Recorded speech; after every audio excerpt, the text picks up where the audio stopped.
Hello viewers, যারা class 9 পড়ছো আজকে তাদেরকে আমি ভূগোলের নবম অধ্যায় মানচিত্র স্কেল থেকে সাজেশন প্রশ্নগুলো বলে দেবো। তাই তোমরা কিন্তু ভালো করে ভিডিওটা দেখে নেবে। কি কি প্রশ্ন এখানে আছে দেখে নাও। প্রথম প্রশ্ন, ক্ষুদ্র স্কেল মানচিত্র কাকে বলে? বিভিন্ন প্রকার ছোট স্কেল মানচিত্রের পরিচয় দাও। দেখে নাও ভালো করে। আমি তোমাদের পুরো উত্তর দেখিয়ে দেবো, তাই কেউ চিন্তা করো না, ঠিক আছে?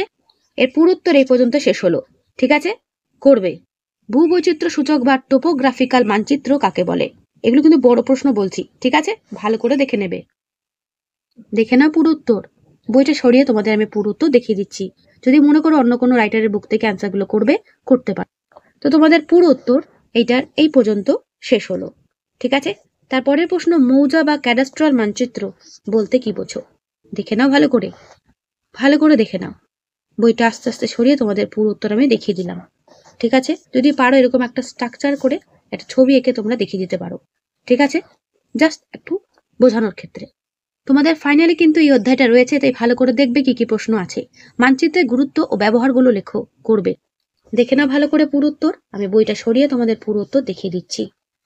এর পুরো উত্তর ঠিক তোমাদের এই পর্যন্ত শেষ হলো। একটা রিকোয়েস্ট করব, পয়েন্ট যেভাবে করা রয়েছে সেইভাবে পয়েন্ট করে লেখার প্র্যাকটিস করো, ঠিক আছে? এখন তোমরা উঁচু ক্লাসে উঠেছো। এর পরের প্রশ্ন, স্কেল কাকে বলে? স্কেলের শ্রেণীবিভাগ করো। বিভিন্ন প্রকার স্কেলের সংক্ষিপ্ত পরিচয় দাও। Very very important. দেখে নাও ভালো করে। যত উঁচু ক্লাসে উঠবে লেখার ধরনও তোমাদের কিন্তু চেঞ্জ করতে হবে, আর যত স্ট্যান্ডার্ড লিখবে ততই নাম্বার কিন্তু বেশি পাবে। তো এর পুরো উত্তর তোমাদের ঠিক দেখে নাও, ঠিক তোমাদের এই পর্যন্ত শেষ হলো। যদি মনে করো যে তোমাদের টেক্সট বুক থেকে অ্যান্সারগুলো পড়বে, সেখান থেকেও পড়তে পারো। তারপরের প্রশ্ন, মানচিত্রে স্কেলের ব্যবহারগুলো কি কি, বা মানচিত্র আঁকার জন্য স্কেলের কেন প্রয়োজন হয়? ইম্পর্টেন্ট প্রশ্ন, দেখে নাও। মানচিত্র স্কেলের ব্যবহার ও গুরুত্ব একটু আগে তোমাদের বলা হলো। যদি 5 নম্বরের জন্য আসে এইটুকু লিখে দিতে পারো, ঠিক আছে? অবশ্যই পয়েন্ট করে করে লিখবে। ভগ্নাংশ সূচক স্কেল বা RF স্কেলের সুবিধা ও অসুবিধাগুলো লেখো, করবে। রৈখিক স্কেলের সুবিধা অসুবিধাগুলো লেখো, করবে, ঠিক আছে? দেখে নাও। এরপরে প্রশ্ন, ক্ষুদ্র স্কেল মানচিত্র ও বৃহৎ স্কেল মানচিত্রের মধ্যে পার্থক্য। এই পার্থক্য তোমাদের কিন্তু আসতে পারে, ঠিক আছে? তোমাদের ফাইনাল এক্সামের জন্য কিন্তু ইম্পর্টেন্ট চ্যাপ্টার এটা, তো কেউ কিন্তু স্কিপ করো না। মৌজা মানচিত্র ও ভূবৈচিত্র্য সূচক মানচিত্র, এদের মধ্যে পার্থক্য। আমি কিন্তু তোমাদের পুরো উত্তরটা বই সরিয়ে সরিয়ে দেখাচ্ছি, তাই প্রত্যেকে চাইবে স্কিপ না করে দেখতে। স্কিপ করলে কিন্তু কিছুই বুঝতে পারবে না, যেহেতু আমি অ্যান্সার তোমাদেরকে দেখাচ্ছি। তাই একটু ধৈর্য ধরে ভিডিওটা দেখো, তাহলে পুরোটা ভালো করে বুঝতে পারবে। 2 নম্বরের জন্য আসতে পারে স্কেল কি, বা 1 নম্বরের জন্য আসতে পারে স্কেল কি। বিবৃতিমূলক স্কেল অথবা উদাহরণ সহযোগে বিবৃতিমূলক স্কেলের ধারণা দাও। রৈখিক স্কেল কি? ভগ্নাংশ সূচক স্কেল বা RF স্কেল কি? ঠিক আছে, করবে। কর্নিক স্কেল বা ডায়াগোনাল স্কেল কি? করবে। মানচিত্র বলতে কি বোঝো, অথবা মানচিত্র কাকে বলে? বিষয়ভিত্তিক মানচিত্র কাকে বলে, বা থিমেটিক ম্যাপ? কার্টোগ্রাফি কাকে বলে? ভূসংস্থান মানচিত্র থেকে আমরা কি কি জানতে পারি, ঠিক আছে? প্রাকৃতিক মানচিত্র কাকে বলে? কোরোক্রোমেটিক মানচিত্র কাকে বলে? এগুলো প্রত্যেকটা প্রশ্ন খুবই গুরুত্বপূর্ণ, করবে। কোরোপ্লেথ ম্যাপ কাকে বলে? ঠিক আছে, ক্লোরো নয়, কোরোপ্লেথ ম্যাপ কাকে বলে? ঠিক আছে, নামগুলো একটু টাফ আছে, দেখে পড়ো। বর্তমান মানচিত্র বইকে অ্যাটলাস নামকরণ করা হয় কেন, অথবা অ্যাটলাস কি? করবে। এরপরে চলে এসো মান 1 সেন্টিমিটারে 1 কিলোমিটার, এটি একটি ড্যাশ মূলক স্কেল। অ্যান্সার দাগানো রয়েছে বিবৃতিমূলক স্কেল। ক্ষুদ্র স্কেলের মানচিত্রে একটি উদাহরণ কি হবে?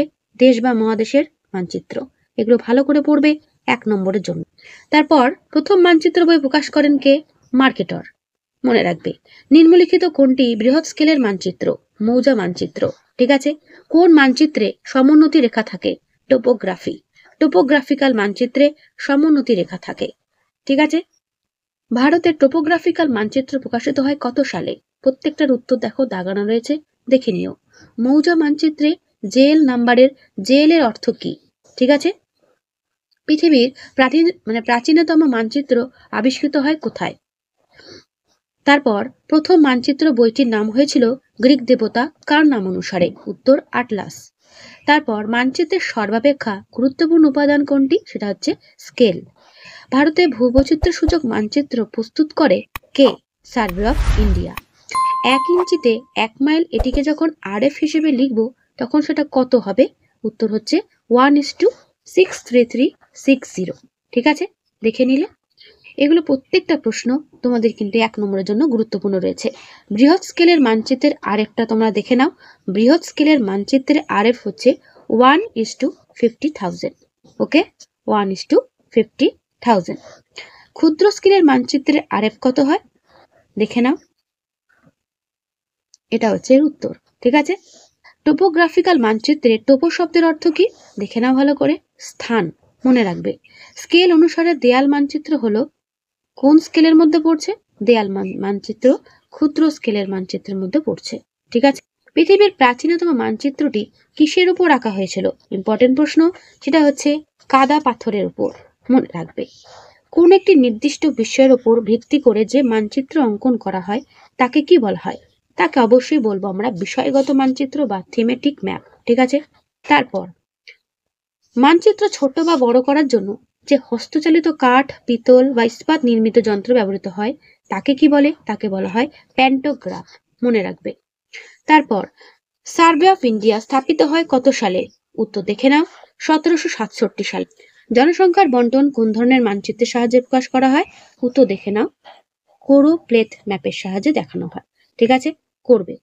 পৃথিবীর ক্ষুদ্র সংস্করণ কোনটি? তোমরা জানো গ্লোবকে পৃথিবীর ক্ষুদ্র সংস্করণ বলা হয়। আন্তর্জাতিক শ্রেণীর টোপো মানচিত্র কি নামে পরিচিত? উত্তর মিলিয়ন শিট। ভার্নিয়ার স্কেল কে আবিষ্কার করেন? উত্তর দেখে নাও, ফ্রান্সের গণিতজ্ঞ পিয়ারি ভার্নিয়ার। সার্ভে অফ ইন্ডিয়ার সদর দপ্তর কোথায় রয়েছে? ভালো করে দেখে নাও, দেরাদুনে। NATMO পুরো কথাটি কি? উত্তর দেখে নাও, national atlas and thematic mapping organisation. ঠিক আছে, একটু দেখে পড়ো ইংলিশ টার্মটা। তারপর ভার্নিয়ার স্কেল ব্যবহৃত হয় এমন দুটো যন্ত্রের নাম লেখো। ভালো করে দেখবে। উত্তর থিওডোলাইট ও ব্যারোমিটার। তোমাদের ফাইনাল পরীক্ষা কিন্তু 90-এর মধ্যে হবে, বুঝতেই পারছো। সামনে পুজো চলে আসছে, এখন থেকেই প্রিপেয়ার হতে শুরু করো, দেখবে অনেকটাই তোমাদের তৈরি হয়ে যাবে।